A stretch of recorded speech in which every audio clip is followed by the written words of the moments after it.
All right, welcome here on this Friday afternoon. I'm Kiyoshi Tomono for the 23ABC Facebook page, and we are talking, there you guys are, about the Wellness Connection, as we've been doing pretty regularly here, talking to all of you folks out there on Facebook about timely medical topics. Of course, October, Breast Cancer Awareness Month, and a really timely topic because it is something that eventually can, or in all actuality, can be managed, especially when it's caught early. So we want to talk a little bit about that here on the Wellness Connection here with Adventist Health. We are live at Adventist Health Bakersfield off of Chester Avenue. And with me to talk a little bit about breast cancer is Dr. Francesca Haney and Dr. Connie Lee with the AIS Cancer Center here on our campus. Ladies, thank you so much for joining me. Thank you for having us. Yeah, thank you. All right, great to talk to you guys here. We really want to talk about breast cancer risk factors, signs, symptoms, and screenings, because we know that screenings, of course, and early detection can really make a big difference. We should note both doctors part of our all-female breast cancer team here at the Adventist Health AIS Cancer Center. The AIS Cancer Center's breast center is the NAPBC certified breast center here in Kern County. It is also accredited by the Commission on Cancer of the American College of Surgeons. That's a mouthful. So maybe, Dr. Lee, we start off by talking, I mean, there's a lot of letters that you see after all these accreditations. What do all these accreditations mean for a patient? Why should I care if it's NAPBC and Commission on Cancer? What does all that stuff mean? That's a very good question, and I think something that a lot of patients don't quite understand. It means our institution was rigorously reviewed, and we've held up and stand up to the highest standards in terms of cancer care in all aspects. And when you look at institutions all across the country, there are very few institutions that carry both NAPBC and COC accreditation. So we're very, very proud. And so what happens when you go to accreditation? Maybe Dr. Heath, you can talk about this. Somebody that's an expert in cancer at some other facility comes in and just to look at your practices, right? They kind of survey all the things that you do. Yeah, so it's much more than just surveying and looking at everything. They come out for a full day. Oftentimes they've reviewed your paperwork that you've submitted the day before. They come, they attend a tumor board, they meet with all of the faculty, they meet with everyone who comprises the cancer center, which includes the physical therapist, the lymphedema therapist, the social workers, nutrition team, everybody. And basically, as the team, it totally gets evaluated during that time. And the idea about it being comprehensive, that's a key word too, is that you can go to one place. We're not going to send you across town to go get your labs done, go get your imaging done somewhere else. It's all in one area. And the great part about that, right, is that when you're all physically co-located, you can talk to that radiologist, you can talk to that nutritionist because they're right here. Absolutely. So it's important to make sure that you're coordinating care, which is why that comprehensive word kind of comes in. We do want to talk about kind of the big takeaway points that you're going to be talking about today, and some of those important things that women should know. One of those important things being that you need to be your own self-advocate, right? And we'll talk a little bit about that. Mammograms, when should you start getting them? Don't ignore the signs and symptoms, and there are some interesting symptoms that many women and men who do get breast cancer as well may not be aware of. Family history, risk factors, and then asking your doctors questions. So those are all important things that hopefully we hope you guys will take away as we talk about breast cancer during this important month. Dr. Lee, let's talk about the statistics. Women more than men get breast cancer, and how likely, if I'm a woman, is it that I'm going to get breast cancer? It's a lot more likely because as women we have breasts. Men have breast tissue, but a significantly less amount. So women are 100 times more likely to get breast cancer than men. Mm-hmm. And it's the second leading cause of cancer death in women?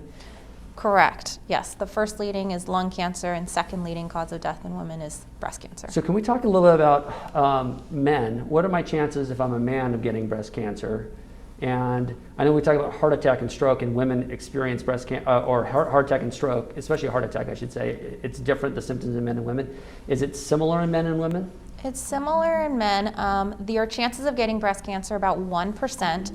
If you carry a genetic mutation called BRCA, which we can touch upon later, it actually increases your lifetime risk up to 8%, which doesn't sound like a lot, but it's 8 times what an average male would have. So it is a significant amount. Okay, and so let's talk about that, Dr. Haney. There's the differential between men and women.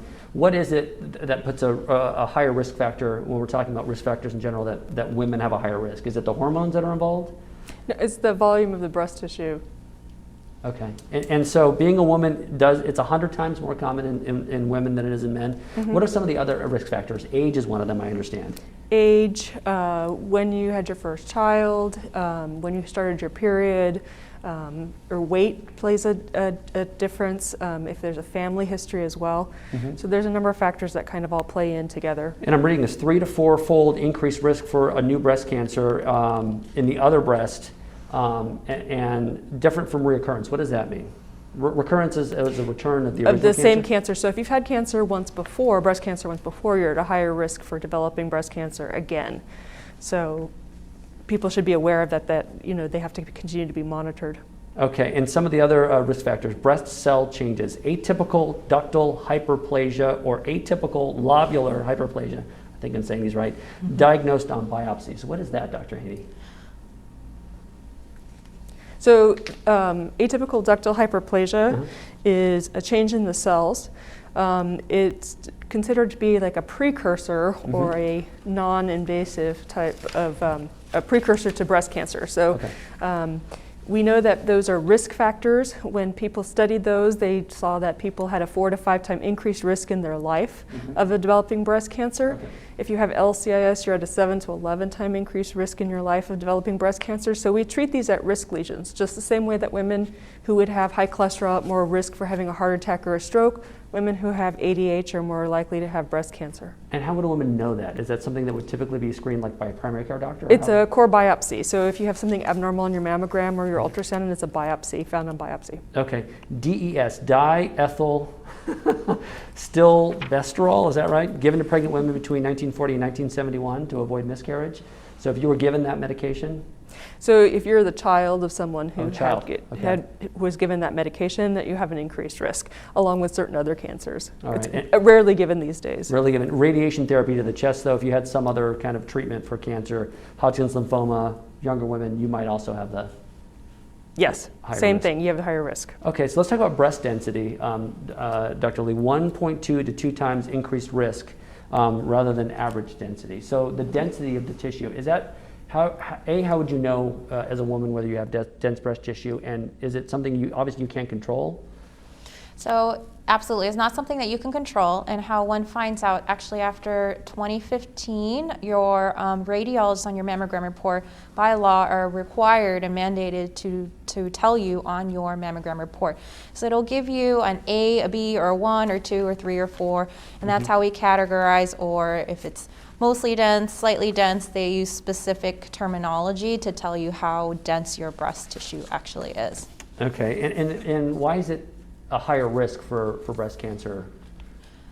Most often because it's difficult to actually see cancers when the tissue is that dense. Dense tissue looks white on a mammogram, and cancers also look white, so it can make it more difficult to diagnose. And does that mean that you're more likely to have it missed, perhaps, or not see it the first time, or not feel it on a self-exam? Correct, although now with 3D tomography, which is a 3D mammogram, it makes it less likely. Okay, so because you're able to see better now. Correct. Using the modern technology.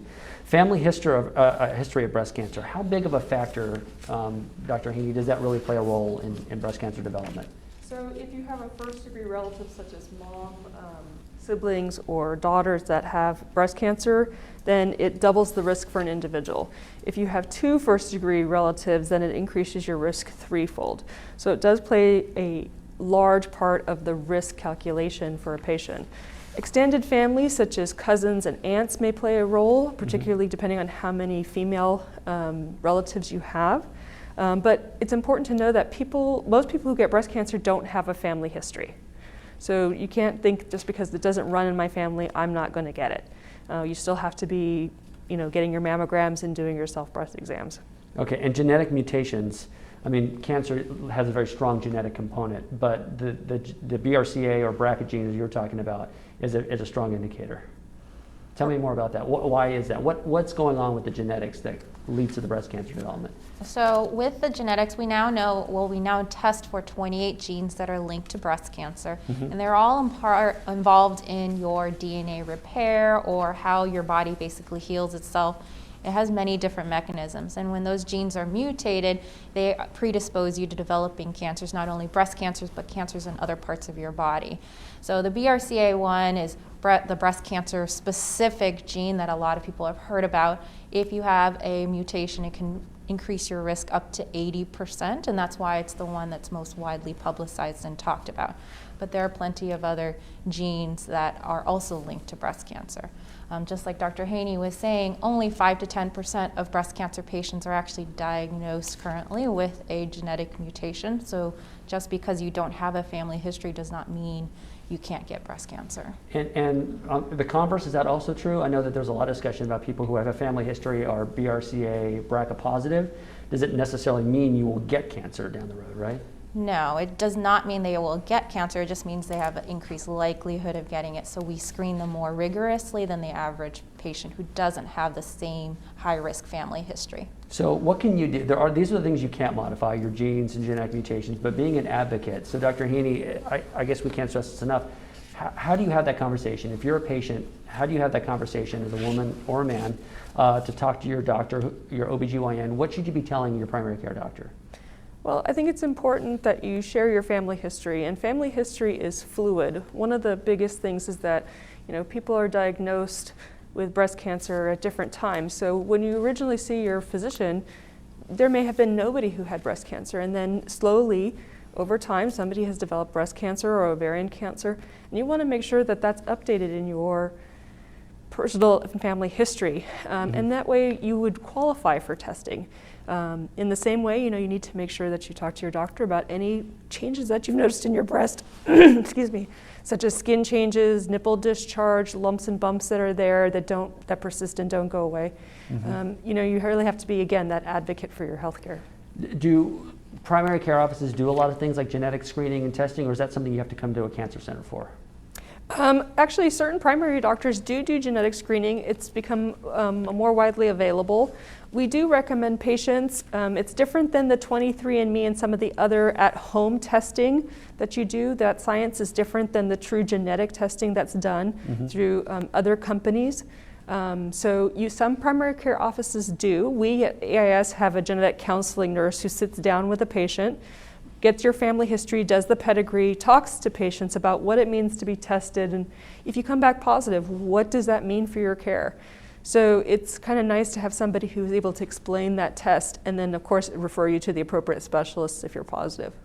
That's important to have those conversations. Some of the other things you can do to also modify your risk, and I think that a lot of people don't make this connection usually, is your weight, which I think is surprising a lot of people. They think weight, they think heart disease, they think stroke, diabetes probably as well, but they don't think breast cancer. What's the link there? The link there is that the fat in your body actually converts excess hormones into estrogen. And so we talked about increasing estrogen, so early period, late menopause, extra hormonal exposure, and likewise extra fat introduces extra estrogen to the body, which stimulates the breast and thereby increases your risk for breast cancer. Lack of physical activity? Yes. Not just a heart disease thing, huh? Yes. It's hard right now during COVID, but I think everybody's getting to COVID-19, but it's really important that everybody get out there now that the weather's cooler and just stay healthy. And this is something that's interesting, and I talked to one of your colleagues at the Cancer Center, Dr. Mariscal, about this, drinking alcohol, because there was a recent published study that suggested that no amount of alcohol when it comes to cancer is safe. So there's no way of eliminating the risk short of not drinking any alcohol, is essentially what the study said. But drinking alcohol is a risk factor for breast cancer. Correct. If you drink 2 to 5 drinks daily, it can increase your risk 1 to 1.5 times compared to those who don't drink. So, yeah, unfortunately. We're not the no fun people over here, the police here on this Friday, but I mean, the facts are the facts. Limit to under 1 if you can. Is at least moderation, Yes. right? Mm-hmm. Smoking. This one is a hard stop, is that right? Correct. Yes. Okay. So the smoking has been associated with all kinds of cancers, including lung cancer and everything else. Hormone exposure. What kind of hormone exposure might somebody be exposed to? So a lot of postmenopausal women are on extra hormonal therapy, Premarin, estrogen, progesterone, to help control the menopausal symptoms, perimenopausal symptoms. So I just counsel those patients, if you're on therapy or considering therapy, talk to them about your family history, and if you're high risk, you might want to consider an alternative. Okay. And then finally, breastfeeding. So good thing, bad thing? Very good thing. Okay. So 12 months a woman breastfeeds, it decreases the risk of breast cancer by 4.3%. And what's the connection there, just out of curiosity? Do we know? I don't think we do. know. Which is one of the great things about medicine and the body sometimes is we just see these causal relationships, right? And we're still trying to figure those out. Interesting, though. Dr. Hayne, let's talk a little bit about symptoms and detection methods.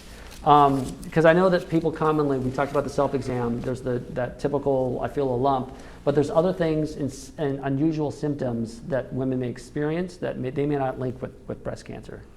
Yeah, so we traditionally tell patients when they do their breast exam that they're looking for a discrete or usually a mass that it feels like a hard pea, like a little frozen pea. But it doesn't necessarily always have to be that. It could be an area that's just thicker or more prominent. Sometimes it's not totally round. So, it's something that's persistent, something that's abnormal. Patients who come in and say, well, I felt something that wasn't there before.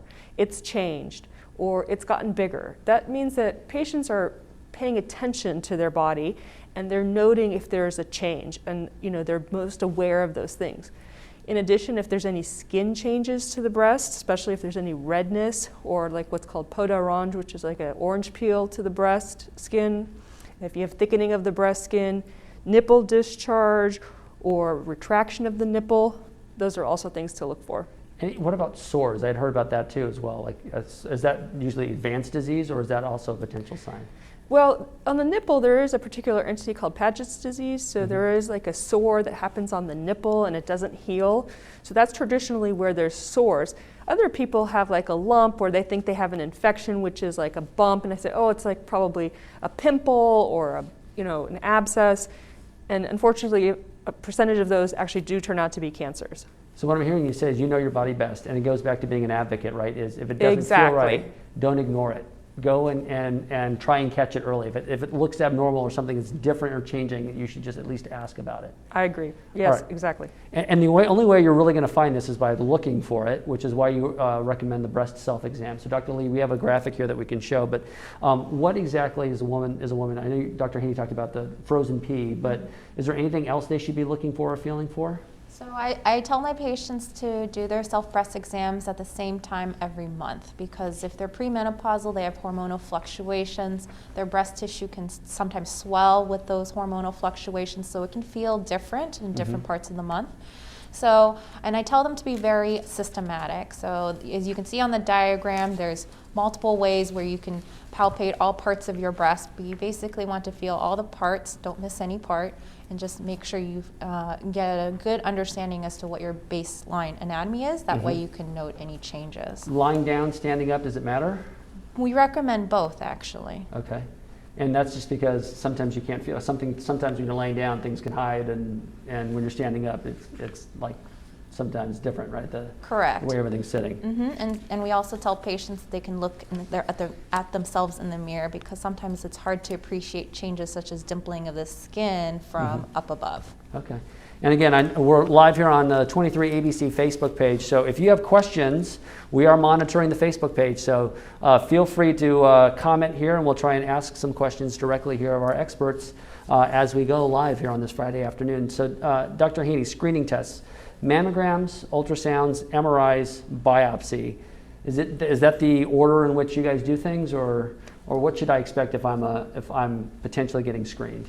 So usually when we talk about getting your yearly mammogram, that's a screening mammogram. So those are done where you make your appointment, you're going to come into the facility, they're going to do, as I tell people, you're going to get squished from the top and you're going to get squished from the side.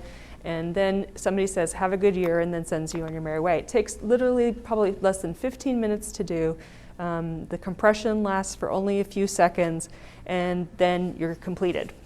And then you usually get a letter or a call from your doctor's office regarding your results. So those are the standard where everything is great just once a year. If you're talking more of a diagnostic mammogram, these are additional mammograms in which the radiologist will actually look at the views while you're there. And if you need extra compression or extra special views, they'll do them while you're there. So if you come in with a complaint of a lump Or if your mammogram, on your screening mammogram, you know there's something noted, they'll have you come back for a diagnostic mammogram. And so that's a little more in depth, right? They have more images, Exactly. more views and everything? Yes, exactly. And the radiologist is often looking at it while they're there. So if they need pictures, they can get them while you're sitting there. Excellent. And so when does the ultrasound come into, well, I mean, we're going to look at kind of the different mammograms. And I think on one of these, we're looking at what's a microcalcification? Is that cancer, or is that just normal tissue that shows up in a mammogram? So mammograms show different things. So the idea is that you're getting a mammogram once a year, and it's reproducible over time. So screening mammograms are the one tool that have been shown to reduce breast cancer mortality when it was introduced as general population screening. So the mammograms are looking, and probably on the picture you can see that there's different parts to the breast tissue. There's the white part that's the breast tissue, and then the darker part that's fat. The top is the compressed from the top view, and then there's the side view. And so what they're looking for is what's called for a mass, or a lump or bump, and then architectural distortion, which is a change in the tissue that may signal that there's an underlying pathology. In part of that slide, there's also little microcalcifications, and those are those little white salt speckles that are on there. They're sometimes a little bit harder to see. And microcalcifications are actually quite common. Majority are not associated with cancer. However, some cancers do have them associated, so it's like a neon light that's, you know, flashing for the radiologist to say, hey, look at me, we need to check these out a little bit more. I mean, I'm looking at this, right, and this is why you guys get paid the big bucks. They get paid the big bucks, that's why the radiologist does. I mean, the team over there, because I could see how things, if you're not looking at it carefully, could get missed. And so you're looking, that's what your years of training is all about, is looking for that, you know, kind of needle in a haystack. If you see one tiny, you know, difference, that's when you're going to go and do a more in-depth study. Yeah, and they're looking at your mammograms not just from that year, they're going back year to year. So sometimes there may be a progression of the tissue of a change that's very subtle. And one of the nice things about mammograms is that if you do them year after year, you can actually see change. And the radiologist can say, oh, that changed from 2 years ago, that we have to take a look at. So it's really important for people to go in for their annual mammogram because that's your history. So that really helps the radiologist for detection. Retrospective and benchmarking to see where we are today and where something looked like, and you can see if something's growing or changing over time. When do you need an ultrasound, Dr. Lee? Is that only when you find something, or? So an ultrasound is an adjunct to the mammogram. Some patients ask if they can just do the ultrasound, but they cannot because it looks at different things. So it uses ultrasound waves, which is just like the ultrasound machine they use in pregnant women. It looks through soft tissues to evaluate the density of the soft tissues. So it can better evaluate. So if a mammogram shows a nodule, the ultrasound can better characterize, is this a solid nodule? Is this a cyst, which is a fluid-filled nodule, or some other finding. Okay, so that'll help give you a better view of certain things that you're looking at that are not calcifications, essentially. Correct. Okay. Dr. Haney, when does the MRI come in? I usually think of shoulders and knees and stuff like that when I think of MRIs. Yeah, MRIs are great tools, but for breast cancer, they're a bit more invasive. You really can't screen the general population. So MRIs are tools that are used for specific reasons. The most common is where we have a patient who has a breast cancer and you're trying to figure out a little bit more about them. So MRIs of the breast are done with contrast. So that's another thing. So patients do have to be aware that they do get contrast for this exam.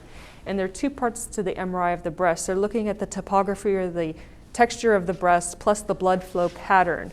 And so that increases really the sensitivity of this. The second time, so we're looking at cancers or we're looking at patients who are high risk. So those individuals that carry high risk, such as genetically positive, or they have more than a 20% lifetime risk, their screening, they have to we add that for their screening in particular. And it can find little cancers which are missed in other screenings? Is that because you're using the contrast and are able to see blood flow and other things like that? Yeah, because it really is just adding a layer on layer. And again, MRIs are often read in conjunction with a mammogram and an ultrasound. So it's like seeing the whole picture of an individual's breast. So they don't just read an MRI, the radiologist will go back and look at a mammogram and look at the ultrasounds that are completed and then give you a full picture. So it's really important to those MRIs are really in-depth studies. Gotcha. And saying the recommendations, the screening is only for a specific population if you have a very large risk potentially or a genetic predisposition. And then as you were saying, if you've already been diagnosed with breast cancer, it gives you guys a better picture of exactly what you're dealing with before. Yes, it's not for the general population. So we do not recommend that every woman get an MRI of her breast. And then is the final step a biopsy always, or is it just depend on the situation? It depends on the situation. So there are certain things that do show up that are benign in the breast, just like cysts, fibroadenomas, things like that, that can be monitored. However, if anything looks suspicious, the radiologist has a great technique of being able to put a small needle in and do biopsies. And those are really considered the standard of care. We're able to, with a tiny needle, get a tissue sample that tells us what it is, rather than having to take patients to surgery like we did in the old days. So, I mean, it potentially can avoid an unnecessary surgery. Yes. Yeah. Okay. Dr. Lee, screening guidelines for mammograms. I know this was a bit of controversy over the last couple of years because there's been a debate about when you start. So what is the gold standard of when, as a woman, you should start getting your mammograms? So all women over the age of 40, or starting at the age of 40, should start receiving annual mammograms. If you have a genetic predisposition, meaning you've been tested for genetics and you actually carry one of those mutations, or you have a high-risk family history, you may actually even need to start even earlier. Okay. And what if, we have a question, what if I skip my mammogram this year or skipped it earlier this year because of COVID? I would say schedule it now before it gets any later. And it's, I mean, this is one of the other questions around, you know, the recommendations. Is it generally covered by insurance or most insurances? Yes. Okay. So it's not, I mean, that's one of the concerns that people have right now with COVID too, and people being out of work is, will this be covered under my medical plan? And it's considered routine preventative. Correct. And we have also many resources for those who may have lost their insurance. So Links for Life is a wonderful program in town that will help women cover the cost of mammograms. So you shouldn't avoid it just because you're thinking, A, I can't afford it, or B, you know, I'll do it again next year. This is critical time because, and I don't know, maybe we could talk a little bit about this with COVID, people avoiding preventative care and the chance that you could miss something this year. You were, Dr. Haney, talking about a few seconds ago about the need for doing it every year gives you guys a better chance of catching something, right? Yeah, and we've learned, the societies have learned that as patients, we had to shut down for COVID and mammograms and a lot of elective screenings such as colorectal cancer. There's a real concern that there will be an increased number of deaths in the years to come because these cancers didn't stop. They're just not being diagnosed as early necessarily. So now that we have the green light, so to speak, to go back and do these screening tests, it's really important for people to say, oh, 1 year won't make a difference. Famous last words, right? So we really want to encourage people before the end of this year, if it's on your deductible, get it done. It's paid for by your insurance. If you've lost your job, like Dr. Lee said, we have wonderful organizations that will help you. There really is it's 15 minutes of your time. Come out and get your mammogram. And let's talk about the treatability, because you read about some cancers, like some brain tumors and things, that have not had a great improvement in outcomes over the last 20, 30, 40 years. How has breast cancer treatment changed? And what are your, when you hear breast cancer, I mean, it's got to be a frightening diagnosis. What are the odds of survivability and of having a long-term great prognosis? So if we catch it early, and again, if you need to get your mammogram to catch it early, their odds of surviving are very, very high, upwards in the high 90s. So, but you got to catch it early. Yes. So, and does that also shape your treatment, I assume, as well, depending on how invasive and what grade and stage it is? Absolutely. Okay, so the earlier you catch it, the better it's going to be outcome-wise and treatment-wise. Awesome. Okay. Again, we wanted to kind of just underscore again, during COVID and folks preventing or avoiding their preventative care, some big takeaways here, especially as we're talking here about breast cancer in the month of October. Be an advocate for your health care, which is, again, going in and making sure you're scheduling it. Don't wait for somebody else to schedule it for you or have somebody nudge you. You should probably be scheduling it on your own. Go see that primary care doctor. They'll help get that scheduled for you as well. And get the mammogram once a year starting at age 40. So that's the recommendation. Don't skip it. Don't ignore a lump thinking that eventually it'll go away, or maybe it is, maybe it isn't. I know everyone's always like, well, it'll just go away. It'll be fine. But know your body and those changes, and that could be the difference between life and death. Be aware of your family history. So, and I guess not everyone knows, how do you have this conversation with your family if no one in your family knows everyone's medical history? You just Is this something that's institutional knowledge in everyone's family, or how do you figure that out? I tell my patients to call their family members and talk to them. I mean, everybody's home, they're probably bored. Everybody wants to talk to somebody these days. So call your family members and ask them how they're doing. And if you find out that they've been diagnosed with cancers, get their age of diagnosis, because that's also very, very important. Interesting. Okay, so if the person is diagnosed younger, obviously it's more aggressive potentially, so you got to be more concerned about that. All right, identify the risk factors which you can change, and try and change them now, which is, I know, again with COVID, right? Eating a little bit better, exercising more, move more, eat less, as they always say. And drink less. And drink less, and don't smoke, right? And then ask your doctors questions. Again, we have this opportunity here, and we'll continue to answer questions if you have them on this Facebook page here on 23ABC. We'll continue to answer your questions. Jackie is one of our great nurses who's I see answering and responding to folks. If you have a question that you're maybe afraid to ask, don't be afraid to ask it. And if you don't want to ask it here, there's a phone number to call. It is area code 661-637-8720. So if you've got breast discomfort, if you have a question, you have a family history question you have, breast cancer runs in your family, any of those things, don't be ashamed or afraid to call 637-8720. We'd rather you ask those questions, right, than not ask those questions. It is so important as we talk about breast cancer and the number of people that we have lost along the way over time. We can hopefully save a life today. So, doctors, thank you so much both for joining me. Thanks for having us on this Friday. We appreciate you guys joining us here on 23ABC Facebook page. And again, we'll see you next time here at Adventist Health on the Wellness Connection.